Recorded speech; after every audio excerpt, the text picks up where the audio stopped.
बना होता है।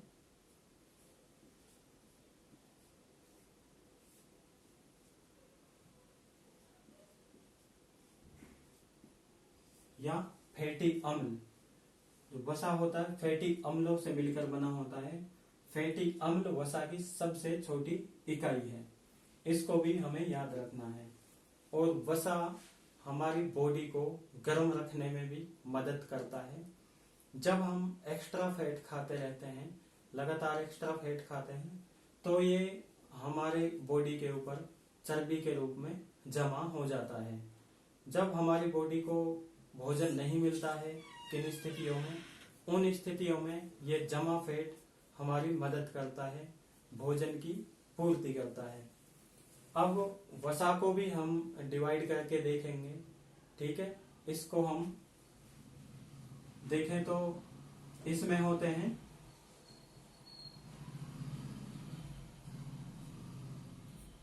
लिपिड्स,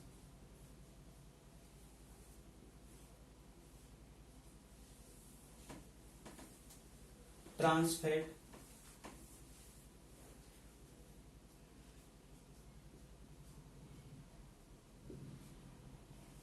जो वसा होती है वो लिपिड्स से बनी होती है, ट्रांस फैट से बनी होती है।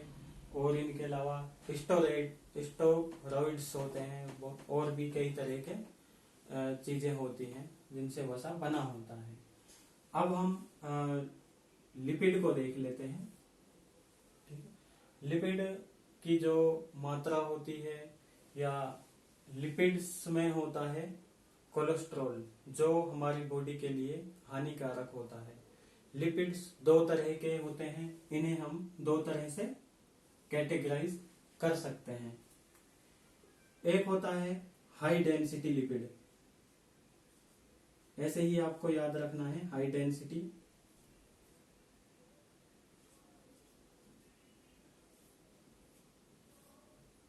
High density lipid.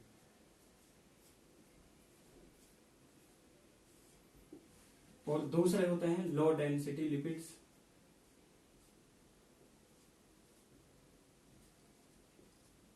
आगे से मात्रा आएगी इसमें, लो डेंसिटी लिपिड्स।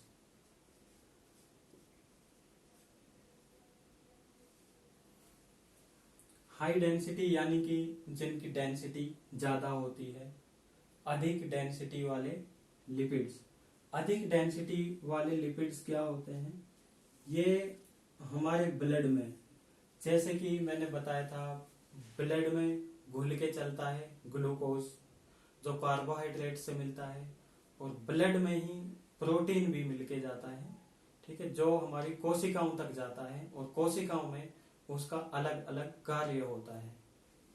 उसी तरह लिपिड्स जो होते हैं, फैट का रूप है लिपिड्स, इसमें होते हैं high density lipid. High density lipid भी हमारे ब्लड में जाते हैं, और हाई डेंसिटी लिपिड हानिकारक होते हैं, क्योंकि जब ब्लड में, ये हमारी वेन्स है, ठीक है, जिसके अंदर से ब्लड जा रहा है, और इसी में जा रहा है, कोशिकाएं भी बह के जा रही हैं ब्लड के साथ में, और इसमें लिपिड भी जा रहा है।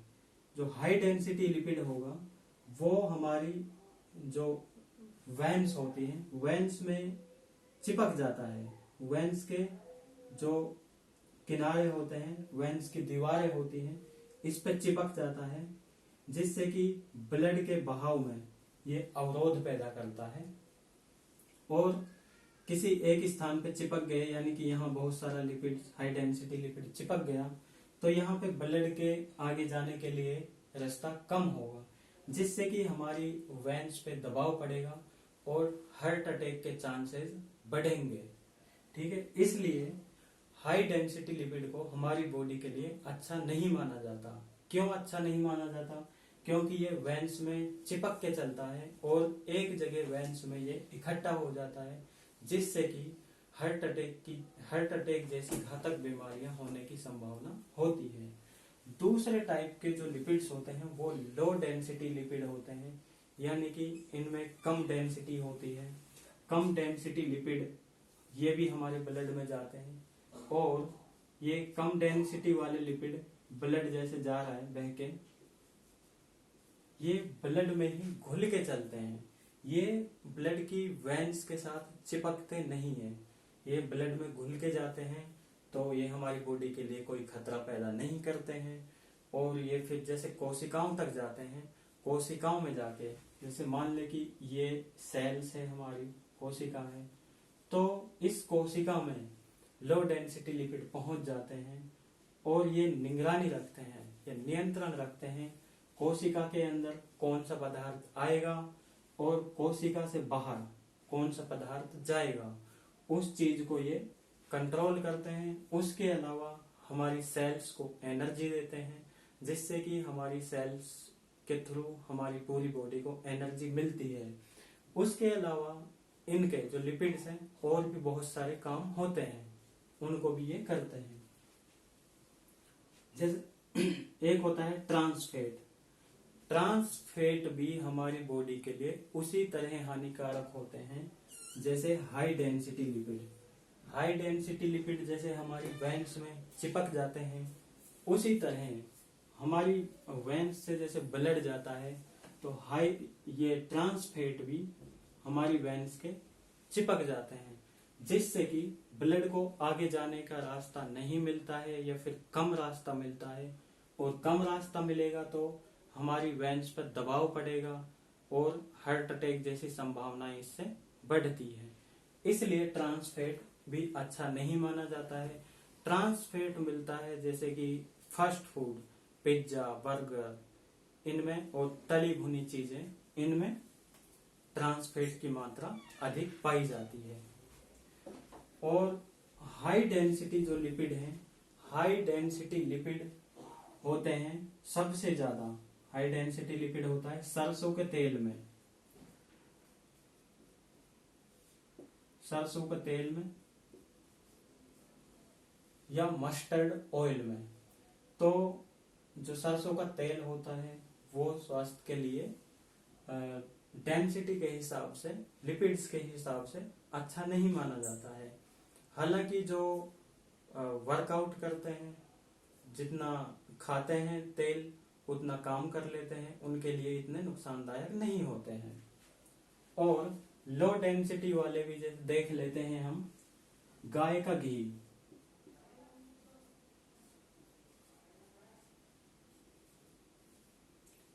गाय का घी बेस्ट माना जाता है लो डेंसिटी लिपिड के हिसाब से। और एक होता है सूरजमुखी का तेल। तेलों में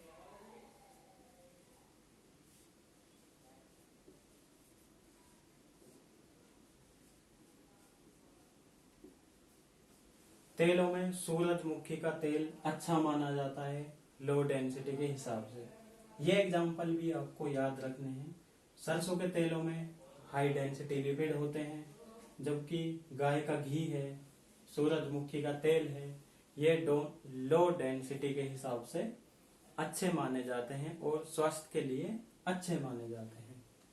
ठीक है, इसको उतार लीजिए और जो मैंने बोला है उसको भी आप उतारते चलें और चैनल को सब्सक्राइब जरूर कर लीजिए।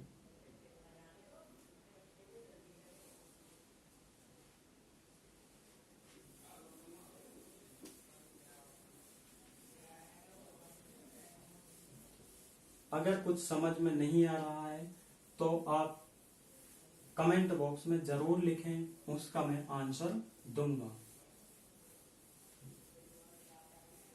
अब हम पढ़ते हैं मोस्ट इम्पोर्टेंट टॉपिक। ये पूरा हो गया है।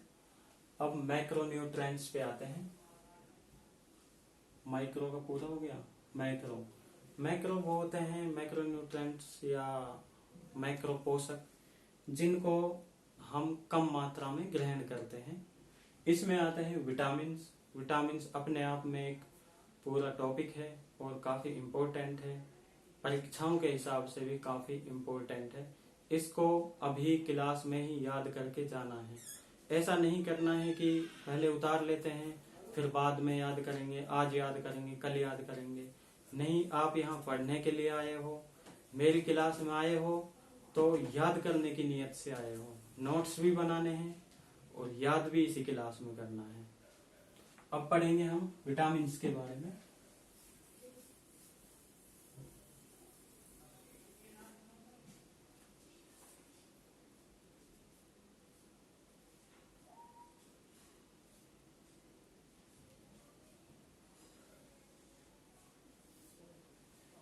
विटामिन को हम दो भागों में बांट सकते हैं और ये क्वेश्चन भी है।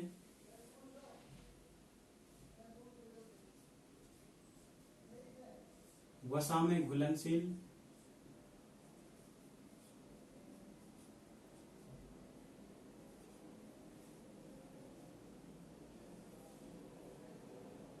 विटामिन,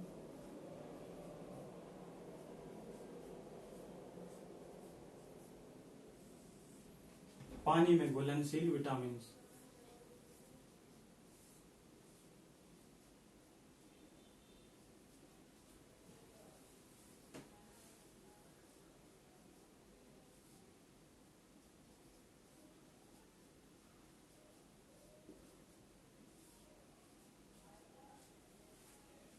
वसा में घुलते हैं बी, विटामिन बी और विटामिन सी। ये आपको याद रखना है, अपने आप में क्वेश्चन है। वसा में घुलनशील विटामिन कौन कौन से हैं? विटामिन बी और विटामिन सी।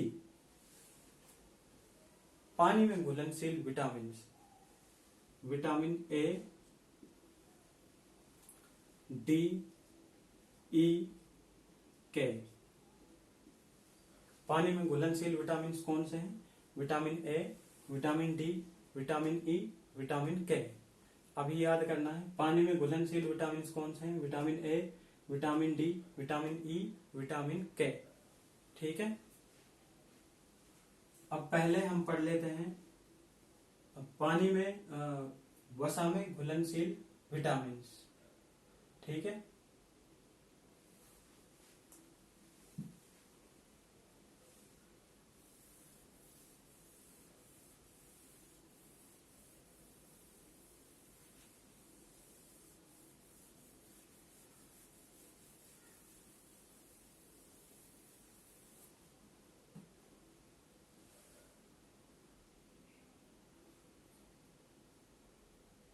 विटामिन बी या बी कॉम्प्लेक्स,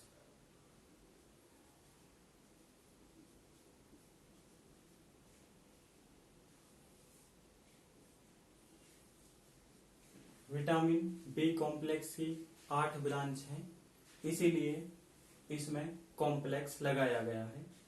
8 ब्रांचों को हम क्लास में ही याद करेंगे और इसका नोट्स भी बनाएंगे, ताकि हमें पढ़ा तो आपने और जगह भी होगा और साइंस में भी पढ़ा होगा, स्कूल टाइम पे भी, लेकिन कभी याद नहीं हुआ होगा।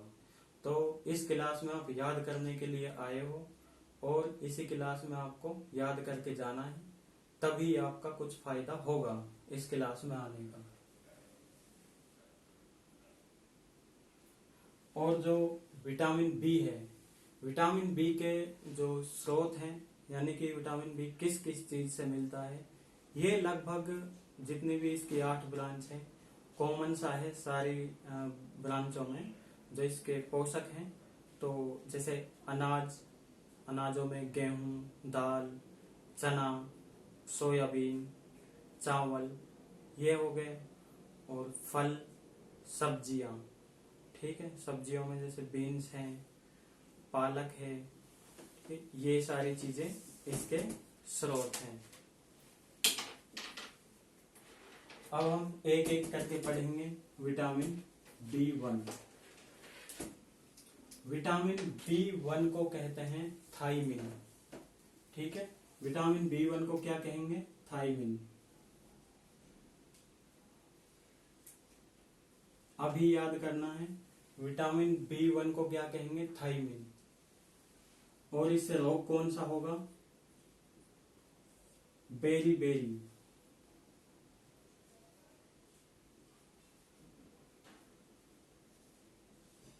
विटामिन B1 को क्या कहेंगे? थायमिन। और विटामिन B1 की कमी से क्या होगा, बेरी रोग होगा। बेरी रोग में क्या होता है, ये शरीर पे दाने बन जाते हैं, ठीक है।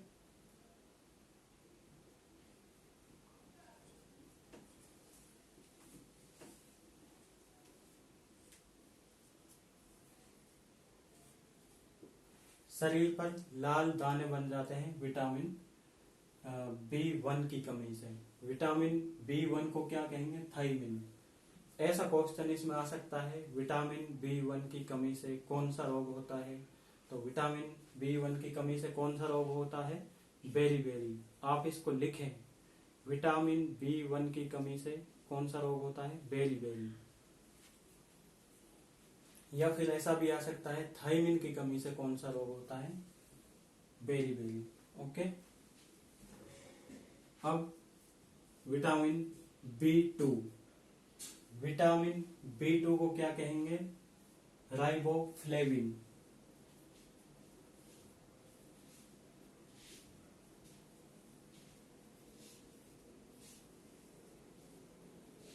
बहुत इंपॉर्टेंट है ये। विटामिन B1 इसको क्या कहेंगे, B2 को कहेंगे flavin, riboflavin. Vitamin B2 riboflavin से जो रोग इसके, चलो विटामिन B1 के जो स्रोत हैं ये अनाज होते हैं, अनाजों में दाल है, ठीक है, और गेहूं है, चावल है, ठीक है, मांस भी इसका स्रोत है, ठीक है। Vitamin B2 riboflavin, vitamin B2 riboflavin में रोग कौन सा होता है, राइबोफ्लेविन में रोग होता है मुंह का इन्फेक्शन। ज्यादा वैसे याद रखने की इसे जरूरत नहीं है, विटामिन B1 का ही थोड़ा इंपॉर्टेंट माना जाता है, फिर भी इसको लिख लो। विटामिन B2 की कमी से कौन सा रोग होता है, इसमें होते हैं मुंह के इन्फेक्शन। मुंह के इन्फेक्शनों में छाले हो जाते हैं जीभ पे, और होठ फटने लग जाते हैं, खून आने लग जाते हैं होठों से, और होठों के साइड में फुंसियां हो जाती हैं, ठीक है। रोगों में मुंह के छाले,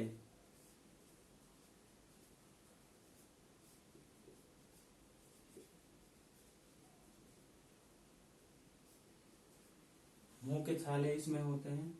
और इसके स्त्रोतों में आप लिखना चाहो तो जैसे मछली का मांस है और फल हैं, यही चीजें हैं। विटामिन B3,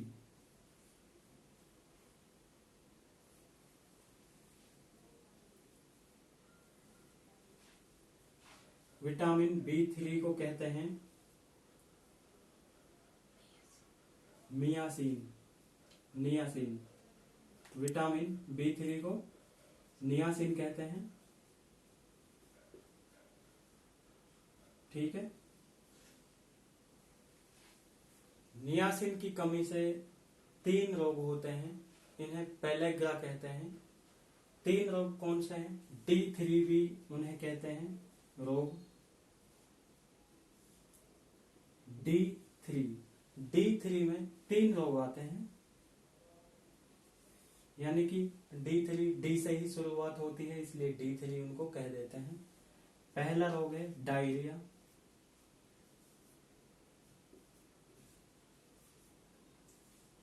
यानी कि दस्त लग जाते हैं।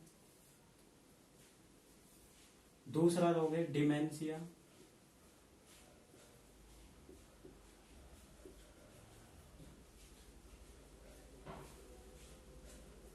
डिमेंशिया में जो हमारा तंत्रिका तंत्र है वो मतलब भूलने की क्षमता कम हो जाती है। डिमेंशिया में मतलब भूलने लगता है चीजों को, ठीक है। और तीसरा रोग है डायरिया, डिमेंशिया। चलो इसको मैं बताता हूँ, अभी याद आएगा तो, दिमाग से निकल गया है थोड़ा। अब विटामिन B3 हो गया, B3 के बाद में आएगा B5।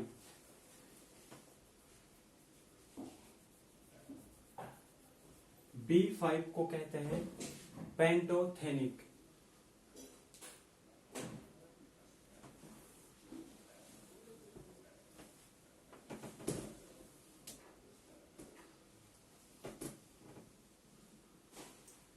B5 का दूसरा नाम है पेंटोथेनिक।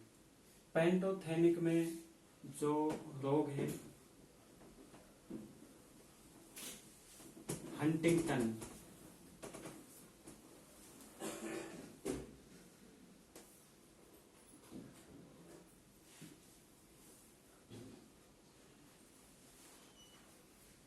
B5 में रोग होता है हंटिंगटन। हंटिंगटन ज्यादा मतलब यह है कि यार इनको ना मतलब रोग ज्यादा याद रखने की जरूरत नहीं है। वैसे ये हंटिंगटन में बता देता हूँ आपको। जो माइल्ड शीत होती है हमारी तंत्रिका तंत्र की, नर्वस सिस्टम की, वो मतलब टूटने लग जाती हैं। 30 वर्ष की आयु के बाद डैमेज होने लग जाती हैं, जिससे कि व्यक्ति की याददाश्त कम होने लग जाती है। ओके, हंटिंगटन रोग होता है पेंटोथेनिक। B5 पेंटोथेनिक है। और इसके जो स्रोत हैं, स्रोतों में तो वही है, अनाज है, मांस है, ठीक है, मतलब डाइट अच्छी रखनी है। अब है इसके बाद में B6।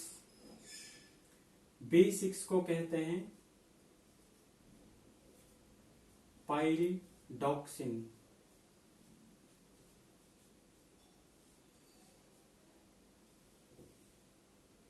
B6 को क्या कहते हैं? पायरिडॉक्सिन कहते हैं। और B6 कई लोगों को पता भी होगा, B6 का जो इंजेक्शन होता है पायरिडॉक्सिन का, ये टीबी के मरीजों को दिया जाता है ताकि टीबी के मरीजों में पायरिडॉक्सिन की कमी ना हो। ठीक है। B7 biotin.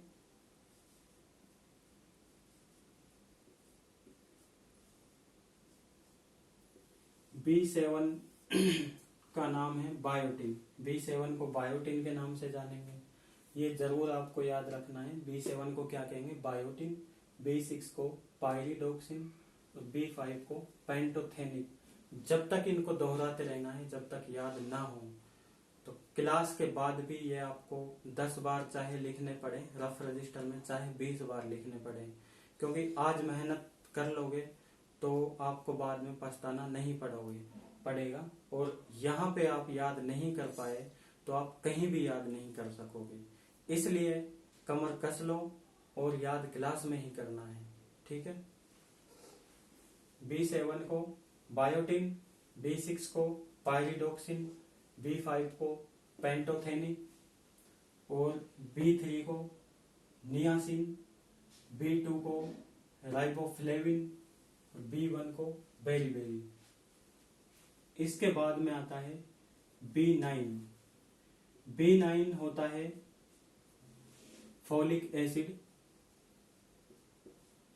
बहुत सारे लोग फोलिक एसिड को जानते होंगे।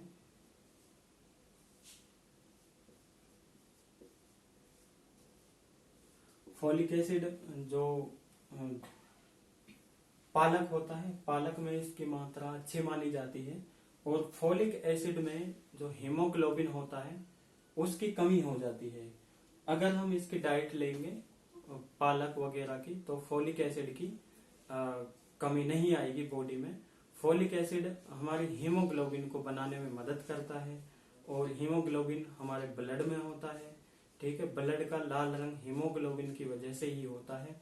और जो लंग्स से, यानी कि हमारे लंग्स जो श्वसन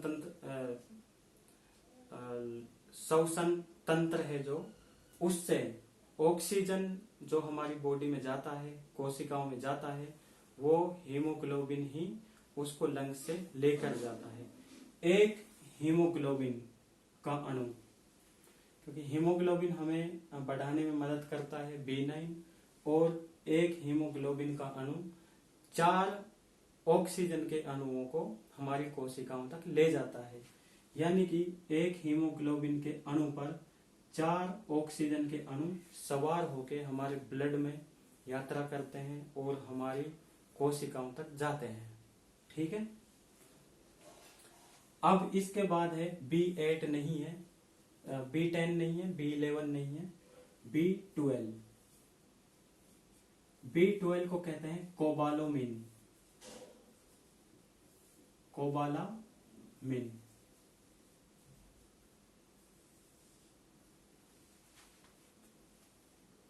कोबालामिन जो B12 है इसको कोबालामिन कहते हैं। कोबालामिन भी जो हीमोग्लोबिन है, हीमोग्लोबिन की मात्रा को बढ़ाता है। अगर कोबालामिन हमारी बॉडी में है, अगर कोबालामिन की मात्रा हमारी बॉडी में एक लेवल से कम है तो हीमोग्लोबिन की कमी हो जाएगी। और बच्चे जो हैं उनमें अगर हीमोग्लोबिन की कमी है तो उनका तंत्रिका तंत्र विकसित अच्छे से नहीं होगा। इसलिए कोबालामिन है, जैसे फोलिक एसिड है, इसकी मात्रा अच्छी होनी चाहिए। माँ अगर हेल्थी है तो बच्चा भी हेल्थी होगा, बच्चे में मतलब बच्चे का अच्छा विकास होगा। ठीक है। इन चीजों को याद कर लें, यहीं पे क्लास में नहीं उतारा है तो उतार लें पॉज करके। मैं अब अगले विटामिन पे जा रहा हूँ। ये थोड़ा सा बड़ा था B12, इसके बाद तो सारे छोटे ही हैं और इसकी 8 ब्रांच है, जैसे B1, B2, 2, 3, 4, 5, 6, 7, 8। अब कई बच्चे ये सोच रहे होंगे इसमें B4 कहाँ गया भाई, और B8 कहाँ गया, और B10 कहाँ गया, B11 कहाँ गया। क्योंकि बच्चों में आपको बता दूं उसकी खोज अभी नहीं हुई है। जितने अभी बताए गए हैं तो इनकी ही खोज हुई है। ठीक है।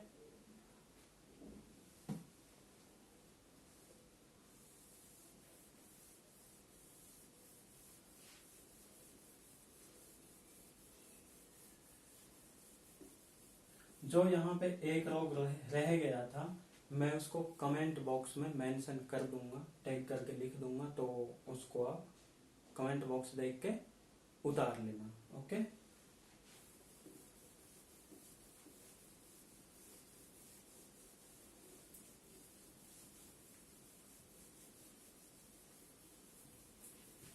अब विटामिन में है सी, विटामिन सी।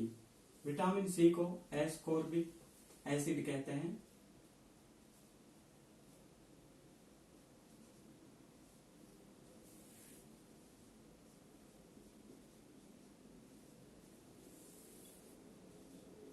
इससे पहले मैं आपको एक चीज और बता देता हूं। जो विटामिन B12 था, B12 को हम कोबालोमिन कहते थे, और